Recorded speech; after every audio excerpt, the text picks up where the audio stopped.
Welcome to this episode of Rattling the Bars. For the past 27 years, a fight has been waged by noble comrade to get the governor out of the parole process in the state of Maryland. Walter Lomax started fighting the governor about the life of parole situation while he was in prison in jail. He continued once he got out, and after 27 years, he has finally won the victory that he was seeking. So, Walter Lomax, thanks for joining me. Well, thanks for the invitation, Ed. Joining me also is my guest co-host, Mansa Musa, who's going to conduct most of this interview. You could say he's the cohost-in-training. So Mansa Musa, thank you also for joining me. Yeah, thank you for having me, Ed. Lomax, can you give us just a small capsule of what the issue really is? Like there's like 3 governors in the United States of America that still won't allow, well now 2, thanks to you, that still won't allow prisoners to be released without their signature. And so Maryland was like the third governor. But how did this come about? Can you talk a little bit about Willie Horton and the politics of what happened to you and us? Well, naturally, Willie Horton really set the stage for it. That's to be sure. But the programs that were still in existence even after Willie Horton continued to exist. Once they got shut down, they weren't reinstituted. I guess the nail in the coffin here in Maryland was Rodney Stokes when he committed the murder-suicide that brought us back in that day in '93. But it had become so political that no governor, with the exception of Jerry Brown out in California, he allowed individuals to be released. Oklahoma and California.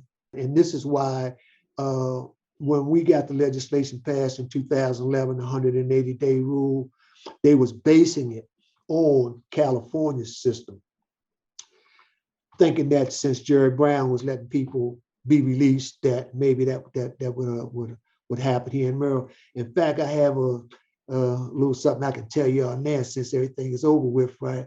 They had offered us 90 days when the 180-day statute was passed. But we had brought the heat so fierce that we actually thought that we was going to get that legislation passed. Senator McFadden had assured us that he could bring the votes. And what O'Malley did, well, they offered us 90 days. They said, we will give you all 90 days.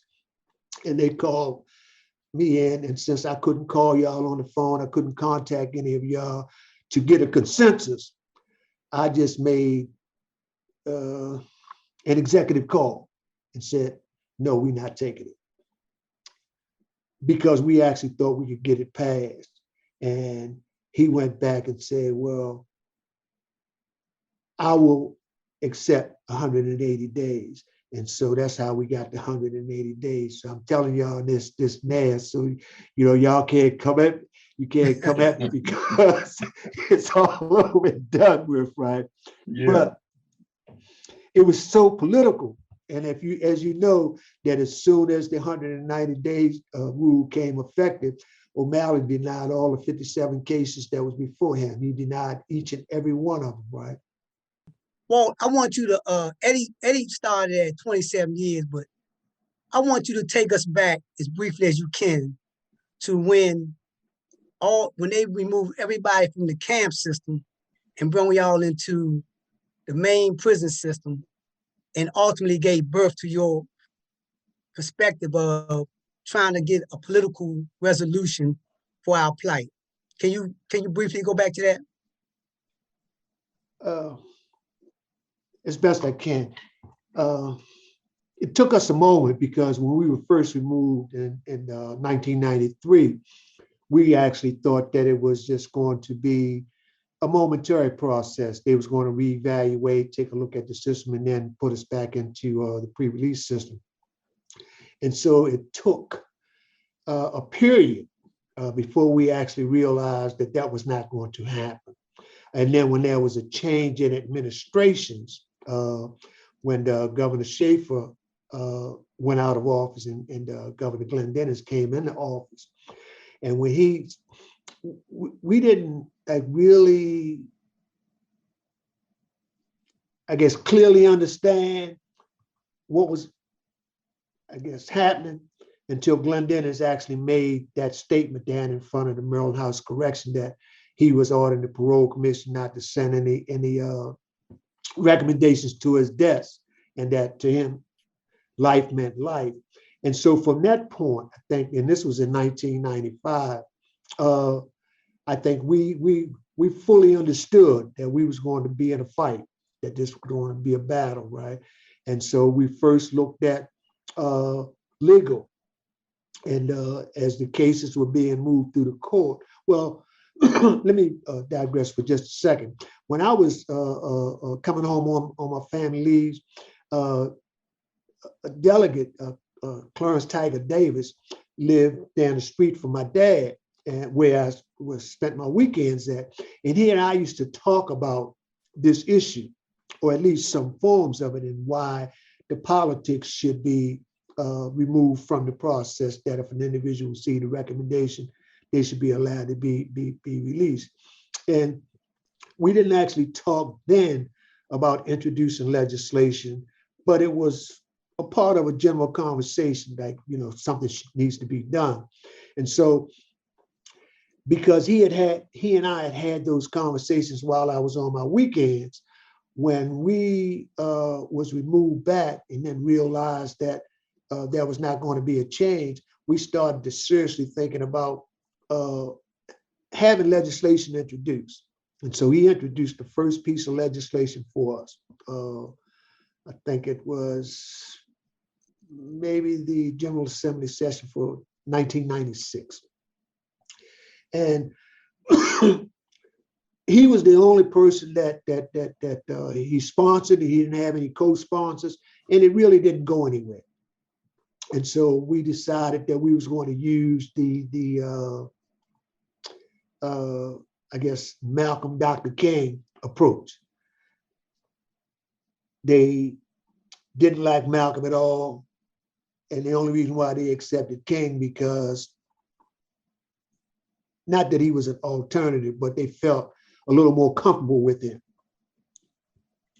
And so we launched the legal and the legislative initiative, right? And once we organized the prisoners, that was the most major thing that we needed to do. In fact, Eddie was in the cut, and I was up in Hagerstown, and they was somewhat talking about forming this Lifers Coalition. And at the time, I had an opportunity to be released. To be quite honest, Fran Kessler used to was representing us, and she said that she could get some of us out. I was one of those people because we had established a liberty interest. We was in the work release family leave program. We was paying taxes. We was doing everything that a regular citizen should do, with the exception of actually being free. But when I looked at that, I encouraged the guys not to try to go that route, because there was only 14 of us that was in the work release and family leave program. And everybody behind us wouldn't be able to meet those standards. They wouldn't be able to reach that bar, in other words. And if they had allowed us to be released for establishing a liberty interest, everybody behind us would have been essentially locked in. So Right. since we could make the best case, legally that is, I encourage them not to go that route. And that's when the brothers in the Maryland House of Correction began to start to organize, and I mean, really, really organizing. And we was able to put together life of coordinators in each institution all around the system. Was back during that time, we were still able to correspond with each other. So Right. we had those channels available to it. You was ready to say something? Yeah, now I wanted you to that's a nice opportunity to segue into what gave you the confidence though, that because being I'm in your space with you, we're doing some organizing up the new jail and we're meeting on the regular about this, but what gave you the confidence to continue along the political process in a state that we know is like was ultra conservative, the legislature was ultra conservative around this issue? What gave you the confidence to pursue it? And even though we know, like you said earlier, it's a collective effort, but everybody put your face on it because you was the most persistent in terms of advocacy. So what gave you the confidence? This is about what gave you the confidence to pursue it. You mean early on or since I was released? Out just overall, because you get out and you took up the mantra before you left. You was instrumental in organizing, but once you got out, you took up the mantra and really became like a ex post facto lobbyist for us in Annapolis. So what gave you the confidence to stay focused on this process?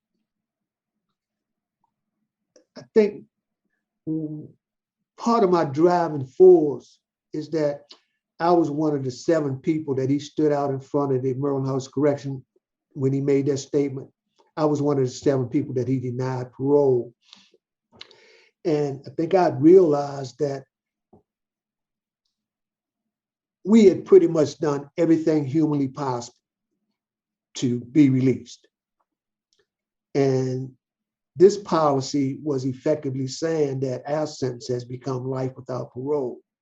Yeah, that really gave me a lot of incentive, right, to continue with that. But see, now be mindful that I'm still battling 2 fronts. One is I'm innocent and I can't get out. And the people that are guilty that have earned the right to get out can't get out either. And I think along the way, it was such a learning process. Part of it, you say, what gave me the confidence? When we started launching our legislative initiative, and we realized how many people we could actually mobilize, and we started talking in terms of like proxy voting, things of that nature, where we would have our family members and friends vote for the individual, vote for the candidate that would most support our issue. When we realized how many votes we could actually put together, and then exercise our proxy vote initiative, because we started reaching outside of people that was just having the letter. We started also bringing the people that had the suspended life sentences in, and then those people that had what was called virtual life sentences, 50 years or more, whatever the case might be. And we realized specifically when we looked at the numbers that was involved with the when Glenn Dennis won the first election, actually most of us felt that he stole that election from Ellen Salisbury back during that period. And we realized that we could probably put together, mobilize 10, 15, 20,000 votes.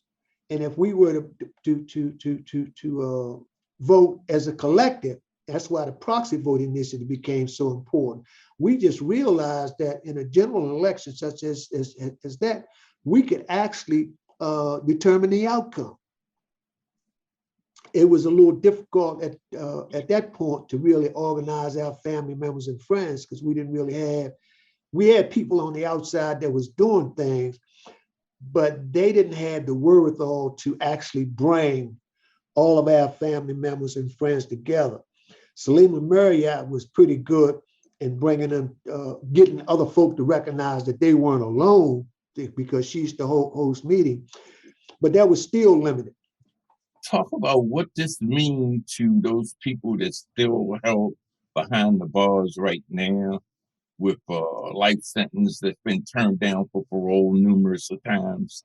Uh, uh, uh, the exception is obviously the Unger cases, but the cases that are not Unger cases, what does this victory mean for them?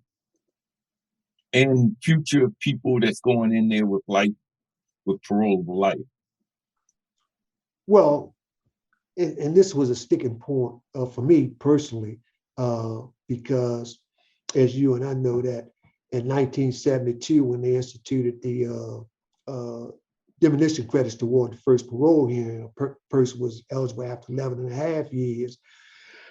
When we first came in, it was 15 years. And then with the diminution credits to 11 and a half years. And so even though nobody was basically being released within that period, right, they were basically served well over 15, close to 20 years. So what this for me is that it added 5 years to that. Now, that wouldn't affect none of the people that's already in the system right now. They will be still governed under the previous statute. But everybody that's coming into the system after that fact, they would have to do 20 years. Yeah, they'll still be able to earn diminution credits toward the first parole hearing. So that would mean like 17 or something like that. But I had reservation about adding something to that. But the only way we were able to convince legislators to vote for this legislation is by them feeling that, well, we increased the time before they actually become eligible for parole. So they had spent a little more time in prison. But what it would mean for people that's in the system is that all of those people, man, that have been able to get a recommendation that weren't governed on the Unger, have a meaningful opportunity to be released. It's not a get out of jail free card, that's for sure. You know, they basically would have to do the things that we done while we were in there, because the courts obviously wouldn't have let us go had we not done what we've done. When they looked at the totality of our record, they realized that we had actually earned the right to be released. Well, at least a meaningful opportunity to be so. And if the parole commission gives that recommendation for somebody who does that, this means it really means a hell of a lot. Now, we still got a little bit of work to do. For one, the risk assessment is still problematic.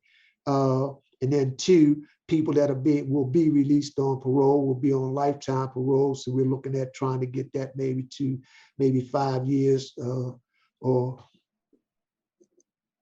something with more reasonable, because we still got people that was released back during the Mandel, Hughes, and Schaefer administration.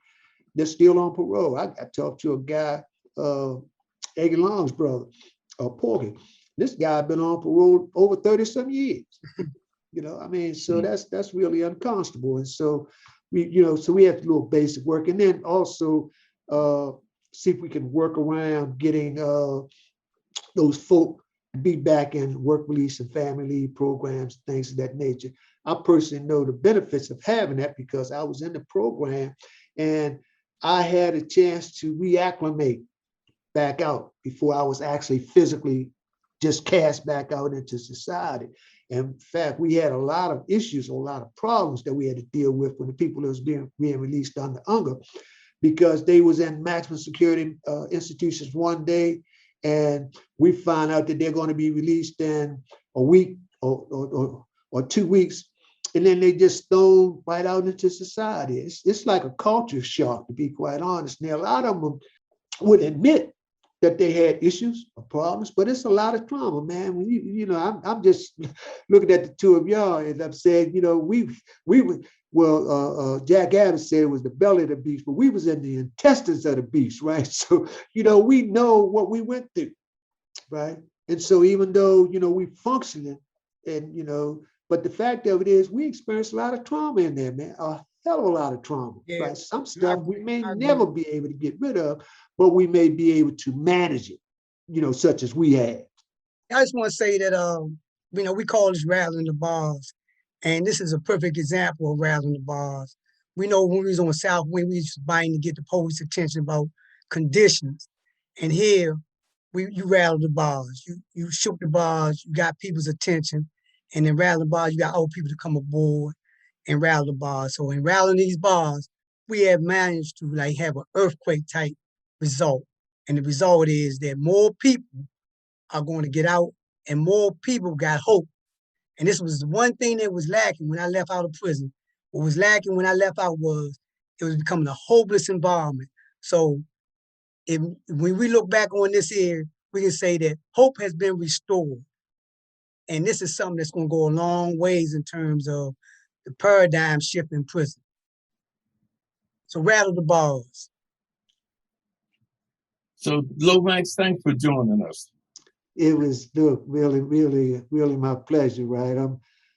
As we was talking, I was thinking to myself, I'm saying, this is like we standing down on the flat, so we down on 2 yard, having a conversation about, okay, what we strategize today, what's going on today, what is it that we need to do, who we need to pull up.